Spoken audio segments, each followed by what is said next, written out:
నమస్కారం బహుజన్ టైమ్స్ కి స్వాగతం. హెడ్లైన్స్ చూద్దాం.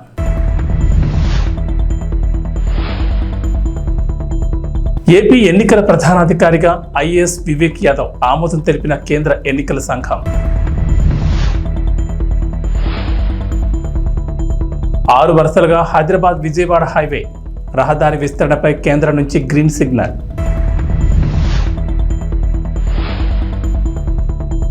ఫోన్ ట్యాపింగ్ కేసులో కీలక పరిణామం, నిందితులకు షాక్ ఇచ్చిన న్యాయస్థానం.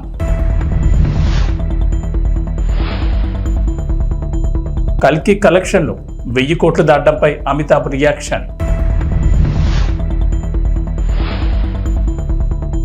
తెలంగాణ ఏపీకి వాతావరణ శాఖ హెచ్చరిక, పలు జిల్లాల్లో రాబోయే 5 రోజుల్లో వర్షాలు. ఆంధ్రప్రదేశ్కు వచ్చేందుకు 2015 Kerala cadre batch Telugu IAS అధికారి మైలవరపు కృష్ణతేజకు లైన్ క్లియర్ అయింది. ఆయన్ను డిప్యూటేషన్ మీద ఆంధ్రప్రదేశ్ పంపడానికి కేంద్ర ఆమోదం తెలిపింది. దీనికి సంబంధించిన ఉత్తర్వులను జారీ చేసింది. కృష్ణతేజ డిప్యూటీ సీఎం పవన్ కళ్యాణ్ ఓఎస్డీగా నియమితులయ్యే అవకాశం ఉంది. పవన్ కళ్యాణ్ తాను నిర్వహించే శాఖల పర్యవేక్షణ కోసం కృష్ణతేజ వైపు మొగ్గు చూపారు. రాష్ట్ర ప్రభుత్వం కేంద్రానికి విజ్ఞప్తి చేయడంతో కేంద్రం కృష్ణతేజను 3 ఏళ్ల పాటు డిప్యూటేషన్పై ఏపీకి పంపడానికి గ్రీన్ సిగ్నల్ ఇచ్చింది. వచ్చే వారంలో కృష్ణతేజ ఏపీలో రిపోర్ట్ చేసే అవకాశం ఉంది. డిప్యూటీ సీఎం పవన్ కళ్యాణ్ చూస్తున్న శాఖల్లో ఆయనకు కీలక బాధ్యతలు అప్పగించే అవకాశం ఉంది. కృష్ణతేజ ప్రస్తుతం కేరళలోని త్రిశూర్ జిల్లా కలెక్టర్గా పనిచేస్తున్నారు. గతంలో కేరళ పర్యాటక అభివృద్ధి సంస్థ ఎండీగా, ఎస్సీల అభివృద్ధి విభాగం డైరెక్టర్గా, అల్పుజా జిల్లా కలెక్టర్గా పనిచేసిన అనుభవం ఉంది. కేరళలో తన పనితీరుతో సమర్థుడైన ఐఏఎస్ అధికారిగా కృష్ణతేజ మంచి పేరు తెచ్చుకున్నారు. పలు జాతీయ అంతర్జాతీయ అవార్డులను అందుకున్నారు. కృష్ణతేజ ఇటీవల ముఖ్యమంత్రి చంద్రబాబు, డిప్యూటీ సీఎం పవన్ కళ్యాణ్ కలిసిన విషయం తెలిసిందే. కూటమి ప్రభుత్వం ఇటీవల పలువురు ఐఏఎస్లు, ఐపీఎస్లను చంద్రబాబు రాష్ట్రానికి తీసుకొస్తున్నారు. మాజీ మంత్రి పెద్దిరెడ్డి రామచంద్రారెడ్డికి సొంత నియోజకవర్గం పొంగనూరులో మరో ఎదురుదెబ్బ తగిలింది. ఇప్పటికే పొంగనూరు మున్సిపల్ చైర్మన్ సహా 13 మంది కౌన్సిలర్లు ఇటీవల టీడీపీలో చేరిన సంగతి తెలిసిందే. తాజాగా పెద్దిరెడ్డి అనుచరుడు పొలిచెర్ల మండలం జడ్పీటీసీ సభ్యుడు మురళీధర్ వైఎస్ఆర్సీపీకి రాజీనామా చేశారు. పార్టీ అధిష్టానంపై ఘాటు వ్యాఖ్యలు చేశారు. తాను వైఎస్ఆర్సీపీ ప్రాథమిక సభ్యత్వానికి జడ్పీటీసీ పదవికి రాజీనామా చేస్తున్నట్లు ప్రకటించారు. ఈ మేరకు రాజీనామా లేఖను జడ్పీసీఈఓకు అందజేసేందుకు జడ్పీ కార్యాలయానికి వచ్చారు. అధికారిని అందుబాటులో లేకపోవడంతో కలెక్టరేట్కు వెళ్లి జేసీ శ్రీనివాసులకు రాజీనామా లేఖ సమర్పించారు. మురళీధర్తో పాటుగా 2 వైస్ ఎంపీపీలు, 7 సర్పంచులు కూడా వైఎస్ఆర్సీపీకి రాజీనామా చేశారు. వీరిలో వైస్ ఎంపీపీలు ఈశ్వరి గోవర్ధన్, రాశి ప్రసాద్, సర్పంచులు సరస్వతి, ఉషారాణి, షుక్కూర్, మధు, వెంకటేష్, అనిత, రాణమ్మ ఉన్నారు. వైఎస్ఆర్సీపీ కేడర్ కష్టాల్లో ఉంటే ఆదుకోకపోవడంతోనే పార్టీ ప్రాథమిక సభ్యత్వానికి జడ్పీటీసీ పదవికి రాజీనామా చేస్తున్నట్లు మురళీధర్ తెలిపారు. వైఎస్ఆర్సీపీ ప్రభుత్వ హయాంలో స్థానిక సంస్థలను నిర్వీర్యం చేశారని, గ్రామాల్లో అభివృద్ధి పనులు చేయలేకపోయామని ఆగ్రహం వ్యక్తం చేశారు. ఆంధ్రప్రదేశ్ సీఈఓగా వివేక్ యాదవ్ నియమించేందుకు కేంద్ర ఎన్నికల సంఘం ఆమోదం తెలిపింది. ఈ మేరకు ఈసీ నుంచి సీఎస్ నీరబ్ కుమార్ ప్రసాద్కు ఉత్తర్వులు పంపించారు. వివేక్ను వెంటనే బాధ్యతలు స్వీకరించాలని పేర్కొనగా వివేక్ యాదవ్ బాధ్యతలు తీసుకోగానే ఇప్పటివరకు సీఈఓగా ఉన్న ముఖేష్ కుమార్ మీనా రిలీవ్ అవుతారు. మీనాకు ఏపీ ప్రభుత్వం కీలక బాధ్యతలు అప్పగించే అవకాశం ఉందంటున్నారు. ముఖేష్ కుమార్ మీనా రాష్ట్ర ప్రధాన ఎన్నికల అధికారిగా ఉన్నారు. 3 ఏళ్ల క్రితం ఈ పోస్టులోకి రాగా ఆంధ్రప్రదేశ్ అసెంబ్లీ ఎన్నికల ప్రక్రియ మొత్తం మీనా నేతృత్వంలోనే పూర్తయింది. రాష్ట్రంలో 81.66% ఓటింగ్ నమోదు కావడానికి ఆయన ప్రత్యేక చర్యలు తీసుకున్నారు. తాజాగా ముఖేష్ కుమార్ రిలీవ్కు సంబంధించి సంకేతాలు వచ్చాయి. కొత్త సీఈఓ నియామకానికి ఎన్నికల సంఘానికి 3 పేర్లు పంపించగా రాష్ట్ర ప్రభుత్వం విన్నపం మేరకు మీనాను ఈసీ రిలీవ్ చేయడంతో పాటు కొత్త ఎన్నికల అధికారి నియామకానికి గ్రీన్ సిగ్నల్ ఇచ్చినట్టు తెలుస్తోంది. మొన్నటి వరకు సిఆర్డీఏ కమిషనర్గా విధులు నిర్వహించిన వివేక్ యాదవ్ను ఏపీ సీఈఓగా నియమించారు. వివేక్ యాదవ్ మొన్నటి వరకు సిఆర్డీఏ కమిషనర్గా ఉన్నారు. 2 రోజుల క్రితమే ఆయన్ను యువజన సర్వీసులు, క్రీడల శాఖ కార్యదర్శిగా బదిలీ చేశారు. ఇంతలోనే సీఈఓగా నియమిస్తూ ఆదేశాలు వచ్చాయి. దేశంలోని అత్యంత రద్దీగా ఉండే జాతీయ రహదారిలో హైదరాబాద్ విజయవాడ నేషనల్ హైవే ఒకటి. ఈ జాతీయ రహదారిపై రోజుకు వేల సంఖ్యలో వాహనాలు రాకపోకలు సాగిస్తూ ఉంటాయి. ఏపీ, తెలంగాణ మధ్య ఈ హైవే వారధిలా ఉంటుంది. పండగ సమయంలో అయితే ఈ రహదారి అత్యంత రద్దీగా ఉంటుంది. కిలోమీటర్ల మేర వాహనాలు బారులు తీరుతూ ఉంటాయి. ప్రస్తుతం ఈ రహదారి 4 వరుసలుగా ఉండగా విస్తరణ చేపట్టాలని ఎప్పటి నుంచో డిమాండ్లు వినిపిస్తున్నాయి. ఈ నేపథ్యంలో ఇటీవల తెలంగాణ రోడ్డు భవనాల శాఖ మంత్రి కోమటిరెడ్డి వెంకటరెడ్డి కేంద్ర జాతీయ రహదారుల శాఖ మంత్రి నితిన్ గడ్కరీతో సమావేశమయ్యారు. రోడ్డు విస్తరణపై కేంద్ర మంత్రితో కోమటిరెడ్డి చర్చించగా కేంద్రం నుంచి గ్రీన్ సిగ్నల్ వచ్చింది. దీంతో ఈ రహదారిని 6 వరుసలుగా అప్గ్రేడ్ చేయనున్నారు. ఈ నేపథ్యంలో రహదారి విస్తరణ కసరత్తు మొదలైంది. ఈ రహదారి విస్తరణ డిపిఆర్ రూపొందించే బాధ్యతను ఓ ప్రైవేట్ సంస్థకు అప్పగించాలని కేంద్రం తాజాగా నిర్ణయించింది. వచ్చే నెల చివరిలోగా అందుకు సంబంధించిన టెండర్లు ఆహ్వానించేందుకు వీలుగా అధికారులు కార్యాచరణ రూపొందిస్తున్నారు. తెలంగాణ డిఎస్సీలు ఒకే రోజు 2 సబ్జెక్టుల పోస్టులకు సంబంధించిన డిఎస్సీ పరీక్షలు రాయాల్సిన అభ్యర్థులకు ప్రభుత్వం ఉపశమనం కల్పించింది. 2 పరీక్షలను ఒకే చోట రాసేందుకు వెసులుబాటు కల్పించింది. ఉదయం తొలి పరీక్ష రాసిన సెంటర్లోనే మధ్యాహ్నం 2వ పరీక్షకు హాజరయ్యేలా అనుమతిస్తూ ప్రభుత్వం నిర్ణయం తీసుకుంది. ఈ మేరకు అభ్యర్థులకు అధికారులు సమాచారం అందించారు. అలాంటి వారికి హాల్ టికెట్లు మార్చుతామని అధికారులు క్లారిటీ ఇచ్చారు. పలువురు డిఎస్సీ అభ్యర్థులు నాన్ లోకల్ పోస్టులకు దరఖాస్తు చేసుకోవడంతో ఉదయం ఒక జిల్లాలో తొలి పరీక్ష, మధ్యాహ్నం మరో జిల్లాలో రెండో పరీక్ష ఉన్నాయి. కేటాయించిన పరీక్షా కేంద్రాలు దూరంగా ఉండడంతో అభ్యర్థులు ఆందోళన చెందారు. ఈ విషయం అధికారుల దృష్టికి వెళ్లడంతో స్పందించి ఉపశమనం కల్పించారు. కాగా ఈ నెల 18 నుంచి ఆన్లైన్ విధానంలో డిఎస్సీ పరీక్షలు ప్రారంభం కానున్నాయి. తెలంగాణలో రాజకీయ ప్రకంపనలు సృష్టిస్తున్న ఫోన్ ట్యాపింగ్ కేసులో కీలక పరిణామం చోటు చేసుకుంది. ఈ కేసులో నిందితులుగా ఉన్న భుజంగరావు, రాధాకిషన్, తిరుపతన్న, ప్రణీత్రావులకు న్యాయస్థానం షాక్ ఇచ్చింది. ఈ కేసులో నిందితులు మాండేటరీ బెయిల్ పిటిషన్ దాఖలు చేయగా కోర్టు మరోసారి పిటిషన్ను నాంపల్లి క్రిమినల్ కోర్టు కొట్టేసింది. ఈ కేసులో ఈ నలుగురిని పోలీసులు అరెస్ట్ చేసి 100 రోజులు గడుస్తున్నా ఇప్పటికీ ఛార్జ్షీట్ దాఖలు చేయకపోవడంతో నిందితులు డిఫాల్ట్ బెయిల్ కోసం న్యాయస్థానంలో పిటిషన్ దాఖలు చేశారు.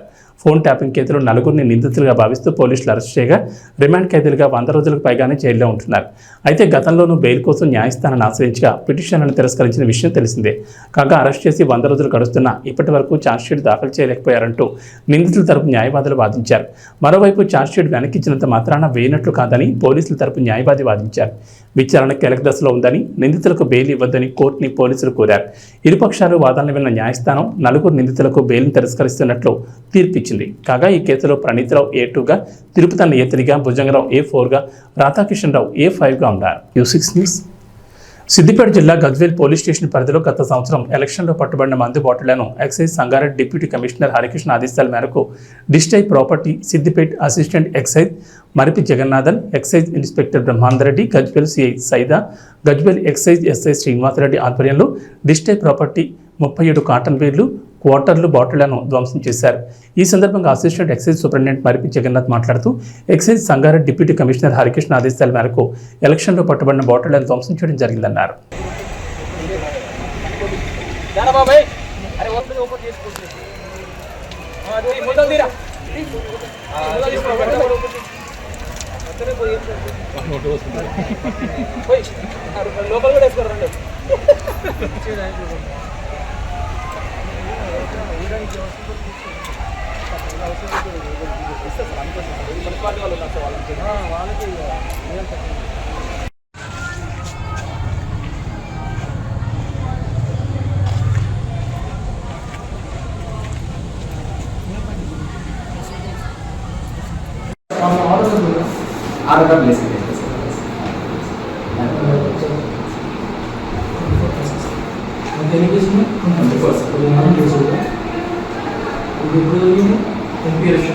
నా పేరు J Murphy, I'm assistant excise superintendent Siddipet.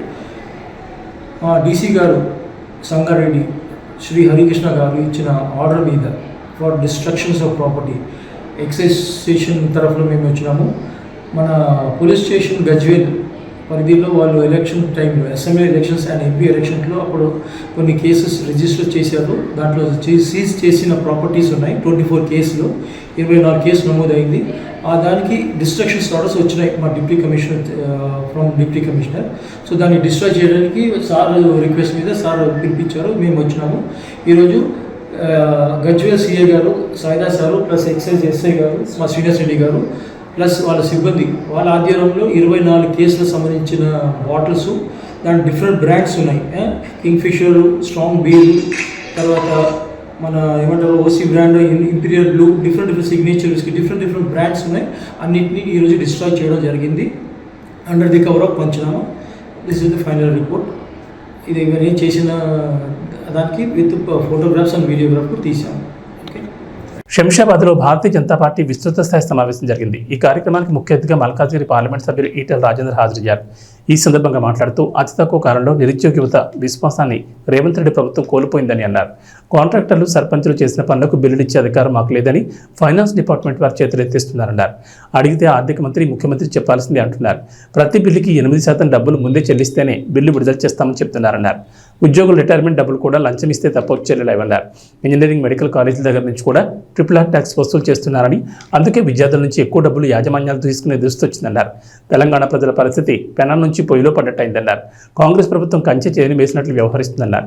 GO number 58, 59 అమలు చేస్తానని హామీ ఇచ్చిన రేవంత్ రెడ్డి ఇప్పుడు చేయడం లేదన్నారు. 30 ఏళ్లుగా నివాసం ఉంటున్న ఉప్పల్లోని భూములను వక్ఫ్ భూములుగా ప్రకటించి వారిని మనోవేదన గురి చేస్తున్నారని, పీర్జాదిగూడలో ఎన్నో ఏళ్ల క్రితం కొనుక్కొని కట్టుకుంటున్న ఇళ్లను రాజకీయ కక్షతో రాత్రికి కూల్చేశారని అన్నారు. నాయకులందరూ విరామం లేకుండా ప్రజాక్షేత్రంలో ఉండి ప్రభుత్వ వైఫల్యాలను ఎండగట్టాలని పార్లమెంట్ సభ్యులు ఈటెల రాజేందర్ అన్నారు.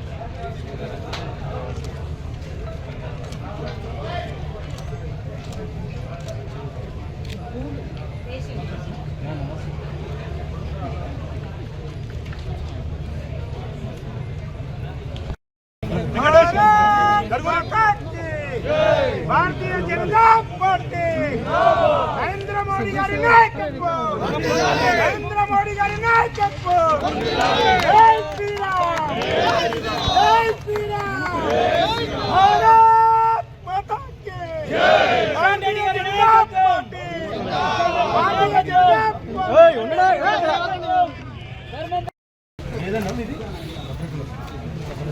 అన్న మన పాపన్న సీనియర్ లీడర్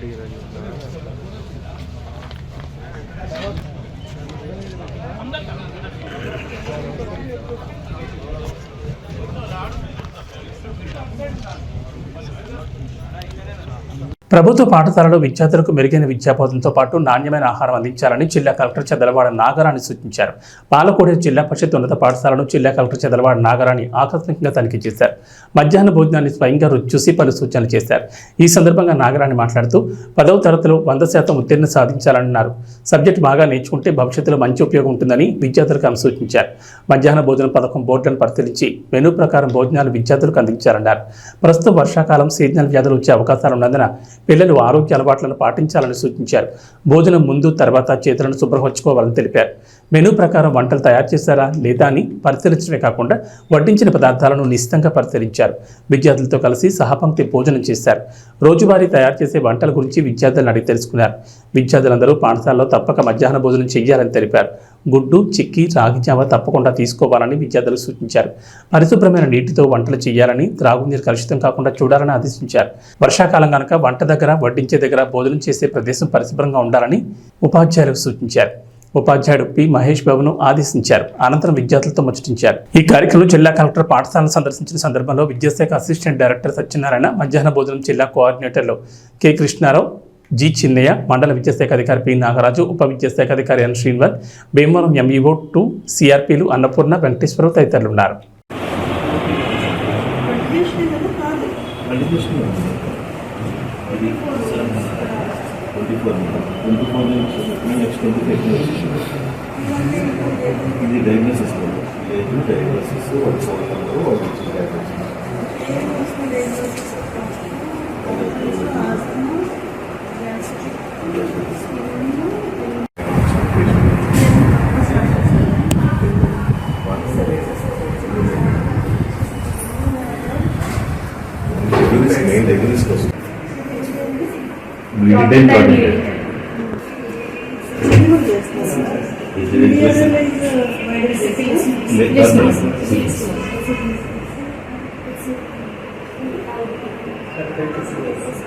కర్నూలులోని ప్రభుత్వ టౌన్ మోడల్ హై స్కూల్ను జిల్లా కలెక్టర్ ఆకస్మికంగా తనిఖీ చేశారు. పాఠశాలలో విద్యా బోధన, మధ్యాహ్న భోజనం నాణ్యతను పరిశీలించారు.